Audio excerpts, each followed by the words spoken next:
विकास सिंह जी, बड़ा sting operation आज तक का, मुझे लगता है अब तक का सबसे बड़ा खुलासा इस पूरे मामले में आज तक उस चाबी वाले तक पहुंचा है और वो बता रहा है कि कैसे, और इसका जिक्र आप लगातार कर रहे थे लेकिन अब कैमरे पर उसकी पूरी बात है। वो बता रहा है कि उसे फोन करके बुलाया गया, वो जाता है, दरवाजा खोलता है, लेकिन देखने उसे नहीं दिया जाता है। कोई घबराहट नहीं थी या जल्दबाजी नहीं थी वहां पर लोगों में कि जल्दी से देखें कि अगर इतने देर से वो अंदर हैं, हम दरवाजा तोड़वा रहे हैं तो अंदर सुशांत की क्या हालत है?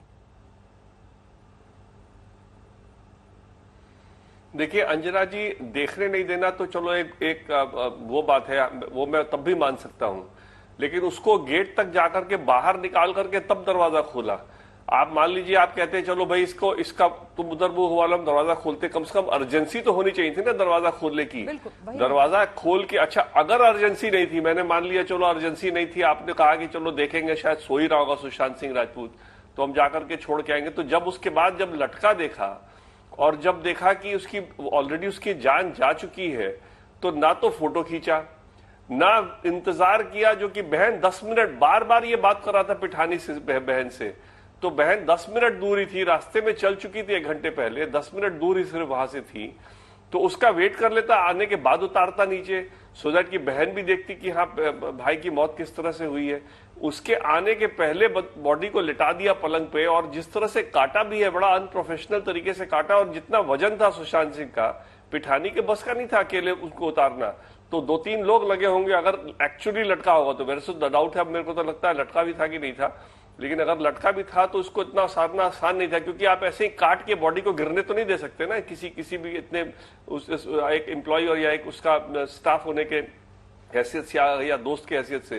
तो आप उतारेंगे तो कम से कम साथ साथ कोई पकड़ा भी रहेगा, तो कोई काटेगा तो 2 आदमी पकड़ेंगे, 3-4 लोग कम से कम लगेंगे इसको इस तरह से उतारने में बॉडी को, लटके हुए बॉडी को। तो इसलिए इसमें इतने सारे सवाल हैं अंजना जी, और आपका ये जो खुलासा है इससे तो बिल्कुल साबित हो रहा है कि ये जो हमने अबेटमेंट टू सुसाइड लगाया था, इस गलतफहमी में कि पिठानी जो है उसका दोस्त है और शायद हम लोग को गुमराह करा, तो उस समय लग रहा था कि हमारे साथ है, तो हमने सोचा कि शायद ये झूठ नहीं बोल रहा होगा। लेकिन जिस तरह से पिठानी ने पलटा मारा है और रिया को ईमेल दिया है जो कि रिया ने यूज किया है सुप्रीम कोर्ट में, उसके बाद तो कोई डाउट ही नहीं रह गया कि इसमें कुछ जरूर छल है, इसमें बहुत बड़ा छल है। और उस छल को पहुंचने में एक एक कड़ी करके आप लोग के मदद से, और सीबीआई ऑफ कोर्स पहुंच गई है, तो सीबीआई भी अब बहुत ही डिटेल छानबीन करेगी। देखिए पोस्टमार्टम में बहुत सीरियस फ्लॉज हैं, और पोस्टमार्टम के फ्लॉज भी सीबीआई जब देखेगी तो बहुत सी बातें निकल के आएंगी। ये सबसे बड़ा जो सवाल उठता है वो यही है, जिस पर उज्जवल निकम साहब ने आपके पहले बहुत विस्तार से बताया, वो यही है जो आपने भी समझाया। देखिए अर्जेंसी होनी चाहिए थी कि कम से कम अगर 4 लोग भी हैं तो 2 लोग उसको लेकर आगे जाते, 2 लोग तो दरवाजा खोल के जल्दी से देखते कि उसकी क्या हालत है, लेकिन वो वेट किया। निकम साहब हाथ उठा रहे, फिर आ रही हूँ विकास जी। निकम साहब। नहीं, मैं विकास सिंह से और एक बात ऐड करना चाहता हूँ। हाँ। अगर सुशांत सिंह का ये सुसाइड नहीं, अगर समझो होमिसाइडल डेथ एस्टेब्लिश होता है, मेडिकल एविडेंस, पेट उनकी लंबाई, वो बेड की लंबाई, इससे अगर होता है कि ये सुसाइड नहीं हो सकता है, अगर पोस्टमार्टम नोट्स में कुछ ऐसे इन्वेस्टिगेटिंग एजेंसी को मिलता है, तो मेरा और ये कहना है कि जो 4 शख्स उस वक्त अंदर थे, उस पर last scene together theory applicable होती है section 10 of the evidence act के मुताबिक विकास सिंह जी, और उन 4 लोग जो शख्स थे उन पे बर्डन ऑफ प्रूफ जाता है। अगर वो प्रॉपरली एक्सप्लेन नहीं करते हैं तो वो जिम्मेदार होते हैं सुशांत सिंह के मृत्यु के लिए। विकास सिंह सीधा चार्ज मर्डर पे जा सकते हैं। बिल्कुल उज्जवल निकम साहब बिल्कुल सही कह रहा है, बिल्कुल यही एग्जैक्टली यही हमारा कहना है कि इस तरह के मामले में जहां पर की मौत को इस्टेब्लिश करने में अगर कोई जस्टिफिकेशन नहीं आता है, और जो लास्ट वहां पे जो होते हैं वो लास्ट को ही सब रिस्पॉन्सिबिलिटी बर्डन पूरी उन पर शिफ्ट कर जाएगी, और अगर उनके पास एक्सप्लेनेशन जो ऑब्वियसली नहीं है, क्योंकि नई कहानी तो बना नहीं सकते। और आपने उज्जवल निकम जी अपनी जिंदगी में ऐसा पोस्टमार्टम रिपोर्ट नहीं देखा होगा, मैंने तो कभी नहीं देखा अपनी जिंदगी में। सुप्रीम कोर्ट में इतने मामले आते हैं छोटे छोटे। ठीक है, आ रही जी निकम साहब, एक बात आपको ऐड करना चाहिए। जी निकम, एक मिनट विकास सिंह जी, ये चाबी वाले का जो स्टेटमेंट है वो बहुत यूजफुल होगा इस बैकग्राउंड पे।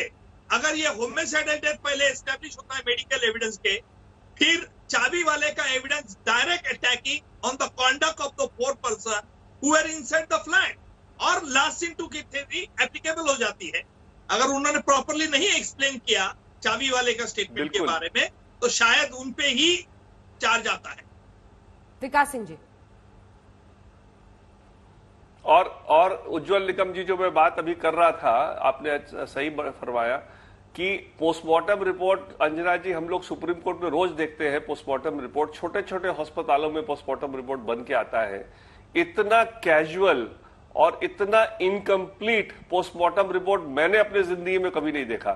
तो इतने बड़े हॉस्पिटल में, जो कि पूरे फिल्म इंडस्ट्री का एरिया और साउथ मुंबई का काफी बड़ा एरिया को वो पोस्टमार्टम के लिए नॉमिनेटेड हॉस्पिटल है, उस नॉमिनेटेड हॉस्पिटल में अगर आप पोस्टमार्टम रिपोर्ट बन रहा है जिसमें कि ये नहीं बताया जा रहा है कि पेट में क्या था, डेथ किस समय हुआ, अगर एफिक्सिएशन से हुआ तो हैंगिंग के लिए वो नेक का जो एलोंगेशन होना चाहिए उसके बारे में कोई जिक्र नहीं है, बॉडी के कोई इंजरी के बारे में जिक्र नहीं है।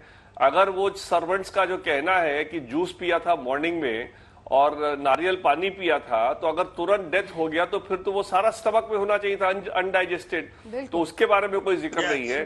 तो इसलिए इतने सारे सवालिया निशान है। लगता है जिस तरह से मॉर्चुरी में रिया को जाने दिया गया और जिस तरह से इन्होंने कैजुअल तरीके से पोस्टमार्टम रिपोर्ट बनाया है, इन सब से बहुत क्लियर साबित हो रहा है कि कहीं ना कहीं इसमें बहुत ज्यादा गड़बड़ है।